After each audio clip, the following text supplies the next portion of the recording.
Hello বন্ধুরা, আজকে চলে এসেছি একটা নতুন রেসিপির সাথে। আজকে আমি তোমাদেরকে একটা মজাদার স্ন্যাক্সের রেসিপি দেবো। তার আগে দেখাই, দেখো এখানে কত সুন্দর সুন্দর বেল আছে। আজকে কিন্তু হাট থেকে ও বেল নিয়ে চলে এসেছে। আর এখানে পুদিনা পাতাও রাখা আছে। আর দেখো আমি আগে থেকেই ডোটা বানিয়ে রেখেছিলাম।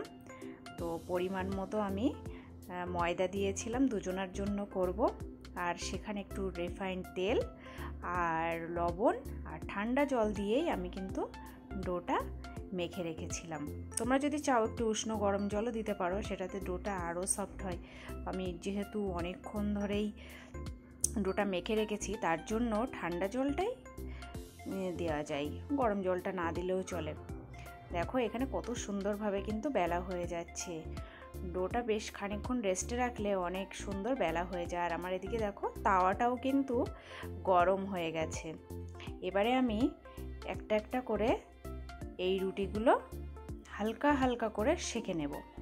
এখানে কিন্তু আমি কোনো প্রকার তেল দেব না। আর এইখানে কিন্তু তোমরা একটা জিনিস মাথায় রাখবে, ফ্লেমটা কিন্তু সবসময় হাইতে দিয়ে রাখবে। যখনই যদি কখনো ফ্লেমটা লো করে রাখো, তাহলে কিন্তু এই রুটিগুলো শক্ত হয়ে যাবে, ঠিক সেই সফট ভাবটা থাকবে না।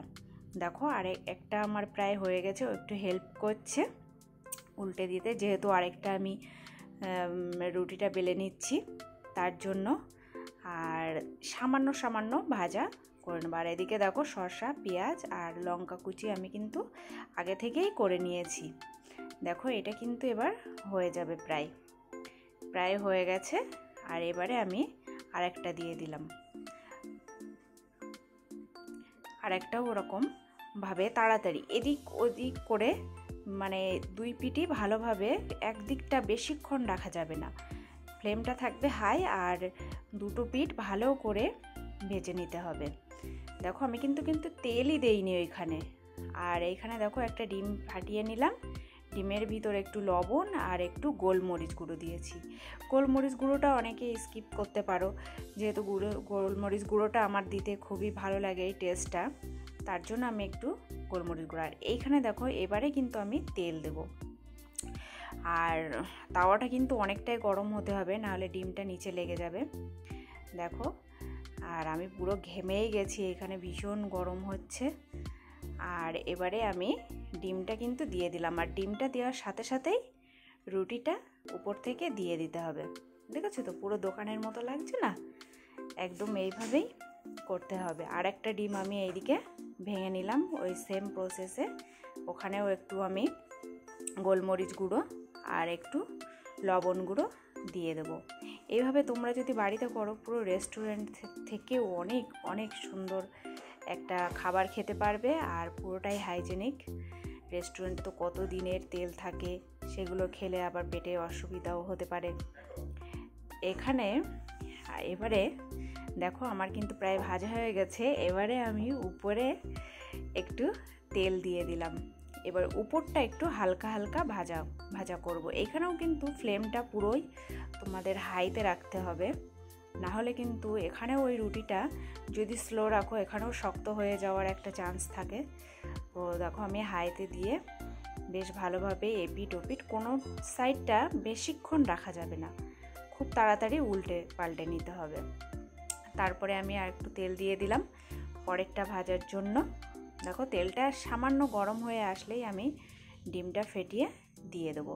আর ডিমটা দেওয়ার সাথে সাথেই কিন্তু উপর থেকে রুটিটা দিয়ে দিতে হবে। দেখো কত সুন্দর কিন্তু লেগে গেছে, পুরো হচ্ছে না দোকানের মতো একদম। এটা কিন্তু খেতেও অনেক অনেক টেস্টি হয়েছিল। দেখো এটাও কিন্তু আমার রেডি হয়ে গেছে। তো আমিও পিছনেও যখন উল্টে দিয়েছিলাম, ওই সাইডেও একটু তেল লাগিয়ে নিয়েছিলাম। তারপরে দেখো আমি এবারে এর ভিতরে শসা দেব। শসাটা কিন্তু আমি, তোমরা একটু দেখো খেয়াল করো, লম্বা লম্বা করে কেটেছি। লম্বা লম্বা করে কাটলে বেশ সাজাতেও সুবিধা হয়। আর যখন খাবে তখন শসা কুচি না কেমন পড়ে পড়ে যায়, সেটা আর কিন্তু আর পড়ে যাবে না। আর এইখানে আমি একটু লঙ্কা দিচ্ছি আর পেঁয়াজ কুচি দিয়ে দিলাম। এটাতে একটু অল্পই লঙ্কা দেবো, যেহেতু আমি অল্প লঙ্কা খাই। আর দিয়ে দিচ্ছি বিট লবণ। তোমরা চাইলে আগে শসাতে পেঁয়াজে বিট লবণটা মাখিয়েও নিতে পারবে, কিন্তু আমি সেটা করিনি, আমি পরেই দিই, কেননা ওটা ভীষণই জল জল হয়ে যায়। আর দিয়ে দিলাম একটু ধনিয়া গুঁড়ো, ধনিয়া গুঁড়োটাও দেওয়া যায় এখানে, আর না হলে যদি চাট মশলা থাকে তো চাট মশলাটাও দেওয়া যায়। আর দিয়ে দিলাম লেবুর রস, লেবুর রসটা দেওয়ার কারণে কিন্তু এখানে সুন্দর একটা ফ্লেভারও আসবে আর একটা টকটক ভাব চলে আসবে। আর দিয়ে দিলাম অনেকটা, বেশ খানিকটা বাদাম। রোলের সাথে বাদাম খেতে আমার ভীষণই ভালো লাগে, অনেকেরই ভালো লাগে। কার কার ভালো লাগে প্লিজ সবাই একটু কমেন্ট করবে। আর দেখো এখানে এবারে আমি দিয়ে দেব সস, একটু ভরে ভরেই সস দেবো, সসের মুখটা খুলতে গিয়েই একটু পড়ে গেল। দেখেছো তো কত সুন্দর লাগছে না দেখতে, পুরো রেস্টুরেন্টের মতো। তারপরে এবারে একটা কাগজ নিয়ে পুরো একদম দোকানের মতো আমি এটাকে ভাঁজ করে দেবো।